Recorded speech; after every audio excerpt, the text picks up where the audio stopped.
ನಮಸ್ಕಾರಗಳು ಎಲ್ಲರಿಗೂ boss welcome back to Sagar Stories. ಮಗ GT versus Mumbai Indians post match ಅನಾಲಿಸಿಸ್ಗೆ ಸ್ವಾಗತ. ಏನು ಹೇಳೋಣ ಮಗ, ಏನು ಹೇಳೋಣ ಈ ಮ್ಯಾಚ್ ಬಗ್ಗೆ. ಒನ್ ಸೈಡ್ ಮ್ಯಾಚು, ಈ ಥರ ಬ್ಯಾಕ್ ಟು ಬ್ಯಾಕ್ ಮ್ಯಾಚ್ಗಳು ಒನ್ ಸೈಡ್ ಆಗೋಗ್ಬಿಡ್ತು ಅಂದರೆ ಮಜಾನೇ ಇರಲ್ಲ. ಎಲ್ಲೋ ಅವಾಗೊಂದು ಇವಾಗೊಂದು ಒನ್ ಸೈಡ್ ಮ್ಯಾಚ್ ನೋಡೋದಕ್ಕೆ ಚೆನ್ನಾಗಿರ್ತದೆ. RCB ಮ್ಯಾಚ್ ನೋಡ್ರೆ 50 ರನ್ನಿಂದ ಗೆದ್ದರು, ಇವ್ರು ನೋಡ್ರೆ 36 ರನ್ನಿಂದ ಗೆದ್ದವ್ರೆ. ತೀರಾ ಒನ್ ಸೈಡ್ ಮ್ಯಾಚು, ಕೈಯೇ ಬಿಟ್ಬಿಟ್ರು ಮುಂಬೈ ಇಂಡಿಯನ್ಸ್ ಲಾಸ್ಟಿಗೆ ಮ್ಯಾಚ್ನ. ನೋಡೋಕೆ ಮಜಾನೂ ಇಲ್ಲ, ಬದನೇಕಾಯಿ ಇಲ್ಲ. ತಿಲಕ್ ವರ್ಮ ಮತ್ತು ಸೂರ್ಯ ಆಡ್ತಿರ್ಬೇಕಾದ್ರೆ ಏನೋ ಆಗ್ಬಿಡ್ಬೋದೇನೋ ಅಂತ ಅಂದ್ಕೊಂಡಿದ್ವಿ. ಅದಾದ್ಮೇಲೆ ಗೊತ್ತಾಯ್ತು ಅವ್ರಿಬ್ರು ಔಟ್ ಆಗ್ತಾಯಿದ್ರು. ನಂಗೆ ಗಾನ್ ಕೇಸ್ ಹಾಕಿದಂಗೆ ಹಾರ್ದಿಕ್ ಪಾಂಡ್ಯ ಬಂದರೂ ಮಾಡೋಕ್ಕಾಗಲ್ಲ, ಯಾರು ಬಂದರೂ ಮಾಡೋಕ್ಕಾಗಲ್ಲ. ಹಾರ್ದಿಕ್ ಪಾಂಡ್ಯ ಬಂದರೂ ಮಾಡೋಕ್ಕಾಗಲ್ಲ, ಕೃಣಾಲ್ ಪಾಂಡ್ಯ ಬಂದರೂ ಮಾಡೋಕ್ಕಾಗಲ್ಲ. ಗೊತ್ತಾಗೋಗ್ಬಿಡ್ತು ಇನ್ನೇನು ಗುರು.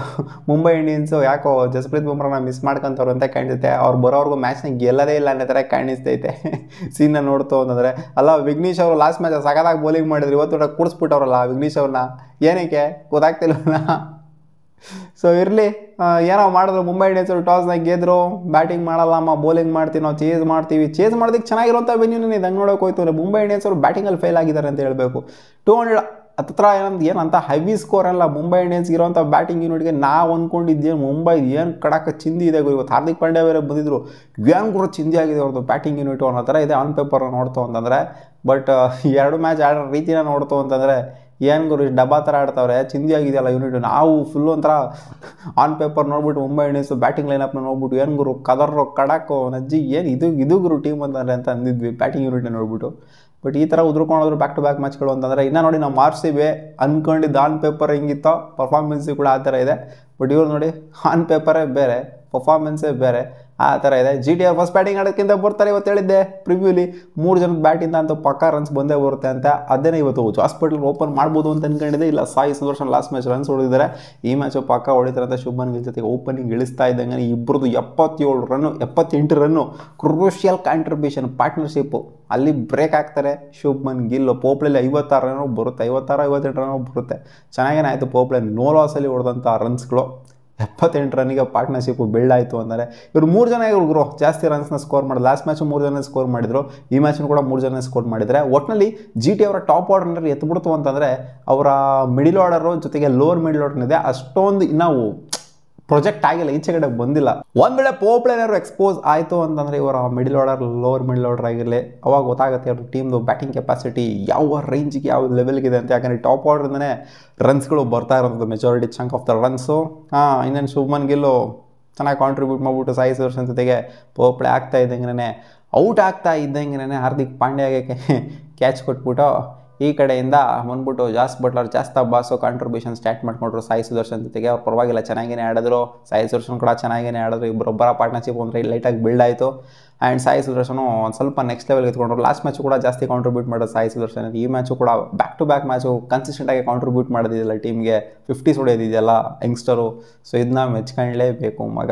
ಜಾಸ್ತಿ ಬಾಸ್ತು ಒಂದು 39 ರನ್ ಕಾಂಟ್ರಿಬ್ಯೂಷನ್ನು. ಇನ್ನು ಶಾರುಖ್ ಖಾನ್ ಬಂದರು, ಹಂಗೆ ಮಕ್ಕ ಮರ್ಸ್ಕೊಂಡು ಹೋದ್ರು. ಎಲ್ಲ ಇನ್ನು ಬಂದು ಹೋದವ್ರೆ. ಶರ್ಫೇನ್ ರುತರ್ಫೋರ್ಡ್ ಪಾಪ ಲಾಸ್ಟ್ ಮ್ಯಾಚು ಸೈಕ್ ಆಗಿತ್ತಲ್ಲ, ವೈಡ್ ಆರ್ಕರ್ಗಳನ್ನೆಲ್ಲ ಫೇಸ್ ಮಾಡಿಬಿಟ್ಟು ಇವತ್ತೊಂದೆರಡು ಬೌಂಡ್ರೀಸ್ಗಳನ್ನ ಹೊಡೆದ್ಬಿಟ್ಟು ಅವ್ರನ್ನೂ ಕೂಡ ಒಂದು 18 ರನ್ನ ಹೊಡೆದ್ಬಿಟ್ಟು ಮಠ ಸೇರ್ಕೊಂತ ಇದೆ. ಇವತ್ತು ಹಂಗೆ ನೋಡೋಕೆ ಹೋದರೆ ಬೆಸ್ಟ್ ಬೌಲಿಂಗ್ ಬಂದಿರೋದು, ಬೆಸ್ಟ್ ಫಿಗರ್ಸ್ ಬಂದಿರೋದು ಹಾರ್ದಿಕ್ ಪಾಂಡ್ಯ ಅವರಿಂದನೇ. ಎಕನಾಮಿಕಲ್ ಸ್ಪೆಲ್ಲು ಒಂದು ರೇಂಜಿಗೆ, ಜೊತೆಗೆ ವಿಕೆಟ್ಸ್ 2 ವಿಕೆಟ್ನ ಕೂಡ ತೆಗೆದಿದ್ದಾರೆ. ಸೊ ಬುಮ್ರಾನ ಮಿಸ್ ಮಾಡ್ಕೊತ ಇದ್ದಾರೆ ಅಂತ. ಯಾಕೆಂತಂದರೆ ಬುಮ್ರಾ ಇದ್ದಿತ್ತು ಅಂದರೆ ಬೇರೆ ಕಥೆನೇ ಆಗೋಗ್ಬಿಡಿ, ಡಿಫ್ರೆಂಟ್ ಬಾಲ್ ಗೇಮೇ ಆಗೋಗ್ಬಿಟ್ರದು ಮುಂಬೈ ಇಂಡಿಯನ್ಸು. ಯಾಕಂದರೆ ಆ ಥರ ಭಯ ಬೀಳ್ತಾರೆ ಬುಮ್ರಾ ಇತ್ತು ಅಂತ ಅಂದರೆ. ಸೊ ಇನ್ನು ಒಳಗಡೆ ರೆಸ್ಟ್ರಿಕ್ಟ್ ಖಂಡಿತ ಆಗಿರೋದು. ಇವರು ಇವಾಗ 197 ನೋಡ್ತಿದ್ದಾರೆ. ಸೊ ಅದಕ್ಕಿಂತ ಒಂದು 15-20 ರನ್ ಒಳಗಡೆ ರೆಸ್ಟ್ರಿಕ್ಟ್ ಆಗಿರೋದು. ಅವಾಗ ಡಿಫ್ರೆಂಟ್ ಬಾಲ್ ಗೇಮನ್ನೇ ಕಾಣಿಸಿರೋದೇನೋ. ಸೊ ಇದನ್ನ ಚೇಸ್ ಡೌನ್ ಮಾಡೋದಕ್ಕೆ ಅಂತ ಬಂದಂತಹ ಮುಂಬೈ ಇಂಡಿಯನ್ಸು ಸ್ಟಾರ್ಟಿಂಗಲ್ಲೇ ರೋಹಿತ್ ಶರ್ಮಾ ಪಠಾರ್ ನನಗೆ ಉದ್ರಕೊಂಡು ಹೊರಟೋಗ್ಬಿಟ್ರಲ್ಲ ಸಿರಾಜ್ ಭಯ್ಯಾಗೆ. ಏನೋ ಒಂದು ಫಾರ್ನ ಇಕ್ತಾರೆ, ಏನೋ ಕಾನ್ಫಿಡೆನ್ಸ್ ಬಂತು ಗುರು. ಲಾಸ್ಟ್ ಮ್ಯಾಚ್ ಹೊಡೋದಂಗೆ ಈ ಮ್ಯಾಚ್ ಔಟ್ ಆಗಲ್ಲ, ಡಕ್ ಔಟ್ ಆಗಿದ್ರು ಲಾಸ್ಟ್ ಮ್ಯಾಚ್, ಈ ಮ್ಯಾಚ್ ಔಟ್ ಆಗೋದಿಲ್ಲ ಅಂತ ಅನ್ಕಂಗೆ ಕೂತ್ಕೊಂಡ್ರೆ ಬೋಲ್ಡ್ ಆಗಿಬಿಡೋದ. ಇನ್ಫ್ಯಾಕ್ಟ್ ಇಬ್ಬರು ಓಪನರ್ಸ್ ರಿಕಲ್ಟನ್ನು ಕೂಡ ಬೋಲ್ಡು, ಇವರು ಬೋಲ್ಡ್. ಅದು ಸಿರಾಜ್ ಬೈಗೇನೆ ಬೋಲ್ಡು. ಸಿರಾಜ್ ಬೈ ದಿಲ್ ಖುಷ್ ಒಂಥರ ಪಲ್ಟಿ ಹೊಡೆದ್ಬಿಟ್ರು ಇವತ್ತು ಅವನ ಅಜ್ಜಿ. ಲಾಸ್ಟ್ ಮ್ಯಾಚ್ ನಾಗಿ ಇಕ್ಕಿಸ್ಕೊಂಡಿದ್ದು 53 ರನ್ನ. ಈ ಮ್ಯಾಚ್ ಇಲ್ಲ ಆಗಿರೋ ಪರವಾಗಿಲ್ಲ, ವಿಕೆಟ್ ಎತ್ತಿದ್ದೀನಿ, ಪೋಪ್ಲಿ ಕ್ರೂಷಿಯಲ್ ಕಾಂಟ್ರಿಬ್ಯೂಷನ್ ಟೀಮಿಗೆ ಕೊಟ್ಟಿದ್ದೀನಿ ಅಂತ ಎಲ್ಲ ಖುಷಿಯಾಗಿ ಹೋಗ್ಬಿಟ್ರು ಸಿರಾಜ್ ಬೈ. ಲಾಸ್ಟ್ ಮ್ಯಾಚ್ ಮುಗ್ದಿದ್ದು ಇಕ್ಕಾಮುಖ ಏನು RCB ಅವರೆಲ್ಲ ಖುಷಿ ಪಟ್ಟಿರ್ತಾರೆ ಸಿರಾಜ್ ಅಣ್ಣನ ಬಿಟ್ಟಿದ್ದಕ್ಕೆ. ಯಾಕಂದರೆ ನಾಯಿ ಹೊಡ್ಸ್ಕೊಂಡ್ಬಿಟ್ರು ವಿಕೆಟ್ ಎತ್ತಿಲ್ಲ ಅಂತ. ಈ ಮ್ಯಾಚು 2 ವಿಕೆಟ್ನ ಪೋಪ್ಲಲ್ಲೇ ಎತ್ಬಿಟ್ಟು ಆರ್ ಸಿ ಬಿ ಫ್ಯಾನ್ಸ್ಗಳಿಗೆ ಏನು ಗುರು ಇದು ಆರ್ ಸಿ ಬಿನಿಗೆ ಬಿಟ್ರು ಗುರು ಇವರು ಅನ್ನೋ ಥರ ಆಗಿದೆ. ಆ ಥರ ಎಲ್ಲ ಏನಿಲ್ಲ, ನಮ್ಮ ಆರ್ ಸಿ ಬಿ ಸಖತ್ತಾಗೇ ಆಡ್ತಾ ಇದೆ. ಡೆತ್ ಆಗಿರಲಿ, ಪೋಪ್ಳೆಲ್ ಆಗಿರಲಿ, ಅಲ್ಲಾಗಿರಲಿ ಇಲ್ಲಾಗಿರಲಿ ಎಲ್ಲ ಕಡೆ ಕೂಡ ಚಿಂದಿ ಬೌಲಿಂಗನ್ನು ಮಾಡ್ತಿದೆ. ಯಾವುದೇ ರಿಗ್ರೆಟ್ ಅಂತೂ ಇಲ್ಲ. ಸಿರಾಜ್ ಭೈನ ಈಚೆ ಕಡೆ ಬಿಟ್ಟಿರೋದ್ರಿಂದ ತಿಲಕ್ ವರ್ಮಾ ಸೂರ್ಯಕುಮಾರ್ ಯಾದವ್ ಕಡಕಾಗೆ ಪಾರ್ಟ್ನರ್ಶಿಪ್ ಬಿಲ್ಡ್ ಆಗ್ತಿತ್ತು. ಏನಾದ್ರು ತೊಗೊಂಡೋಗ್ಬಿಡ್ತಾರೆ ಗೇಮ್ನ ಅಂತ ಅನ್ಕೊಳ್ಳೋಂಥ ಟೈಮಿಗೆ ಪ್ರಸಿದ್ಧ ಕೃಷ್ಣ ಪಟ ನಂಗೆ 2 ವಿಕೆಟ್ನೇ ಎತ್ತಿದ್ದು ನೋಡಿ. ಇಬ್ಬರದೂ ಕೂಡ ಆರ್ಕೊಂಡು ಹೊರಟೋಗ್ಬಿಡ್ತು. ಹಿಂಗೇನೆ ಇಬ್ಬರು ಕೂಡ ಬೌಂಡ್ರಿ ಹೊಡೆಯೋಕ್ಕೆ 6 ಹೊಡೆಯೋಕೆ ಹೋಗಿದ್ದು. 6 ಹೊಡೆಯೋಕೆ ಹೋಗ್ಬಿಟ್ಟು ಇಷ್ಟ ಕ್ಯಾಚ್ ಕೊಟ್ಬಿಟ್ಟು ಔಟ್ ಆಗ್ತಾ ಇದ್ದಂಗೆ ಮ್ಯಾಚ್ ಅಲ್ಲಿ ಖತಮ್ ಆಯಿತು ನನ್ನ ಪ್ರಕಾರ. ಹುಡ್ಕೊಂಡು ನೋಡ್ಕೊಂಡು ಕೂತ್ಕೊಂಡಿದ್ರು ಮುಂಬೈ ಇಂಡಿಯನ್ಸ್ ಫ್ಯಾನ್ಸ್ಗಳು. ಎಲ್ಲಾಗರು ಗೆಲ್ತಾರೆ ಅಂತ.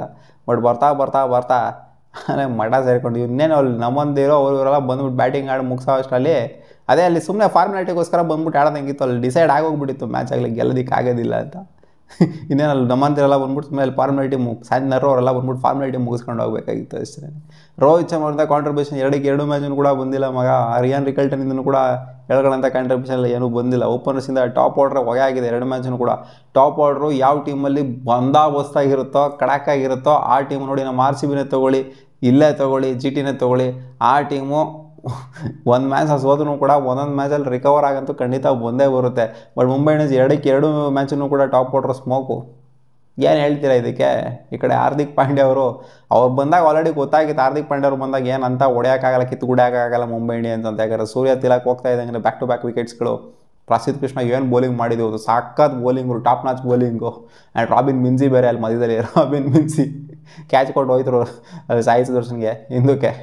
ಇನ್ನೇನು ಹೇಳ್ಕೊಳ್ಳೋಂಥದ್ದು ಏನೂ ಇಲ್ಲ. ಇಲ್ಲಿ ಇವತ್ತು 36 ರನ್ನಿಂದ ಗೆದ್ದಿದ್ದಾರೆ ಜಿ ಟಿ ಅವರು. ನಾನು ಅಂದ್ಕೊಂಡಿದ್ದೇನು ಅಂದರೆ ಇವತ್ತು ಮುಂಬೈ ಗೆಲ್ತಾರೆ ಅಂತ. ಅದಕ್ಕೆ ಡಿಸಪಾಯಿಂಟ್ ಆಗಿ ವಿಡಿಯೋ ಮಾಡ್ತಾಯಿದ್ದೀವಿ. ಇವತ್ತು ಪ್ರಿಡಿಕ್ಷನ್ಸ್ ಸ್ಮೋಕ್ ಆಗಿದೆ, ಏನೂ ಮಾಡೋಕ್ಕಾಗೋದಿಲ್ಲ. ಸೊ ಚೆನ್ನಾಗಿ ಮಾಡಿದ್ರು ಡಿ ಸಿ ಅವರು. ಡಿ ಸಿ ಅಲ್ಲ, ಜಿ ಟಿ ಅವರು. ನೋಡೋಣ ಅದೇನಾಗುತ್ತೆ ನೆಕ್ಸ್ಟ್ ಮ್ಯಾಚ್ ಮುಂಬೈ ಇಂಡಿಯನ್ಸ್ ಅವರ ಕತೆ ಅಂತ. 2 ಮ್ಯಾಚ್ ಆಗೈತೆ, 3 ಮ್ಯಾಚು ಹ್ಯಾಟ್ರಿಕ್ಸ್ ಹೊದ್ಬಿಟ್ಟು ಮಾನಾಗಿರೋ ಮರ್ಯಾದೆ ಮುಂಬೈ ಇಂಡಿಯನ್ಸ್ ಫ್ಯಾನ್ಸ್ದು ಕಳೆದ್ಬಿಡ್ತಾರ ಅಂತ ನನಗೇನು ವರಿ ಆಗ್ತಾಯಿಲ್ಲ. ಏನು ಆರ್ ಸಿ ಬಿನ ನನಗೆ ವರಿ ಆಗೋದಕ್ಕೆ. 3 match arrow ಸೋಲ್ಲಿ, 5 match arrow ಸೋಲ್ಲಿ. But 5 match ಸೋತು ಟ್ರಾಫಿ ಹೊಡೆದಿರೋಂಥ ಇತಿಹಾಸ ಇದೆ ಮುಂಬೈ ಇಂಡಿಯನ್ಸ್, ನೆನಪಿರಲಿ. ಸಿಗೋಣ ಮುಂದಿನ ವಿಡಿಯೋದಲ್ಲಿ ಗಾಯ್ಸ್. ವಾ.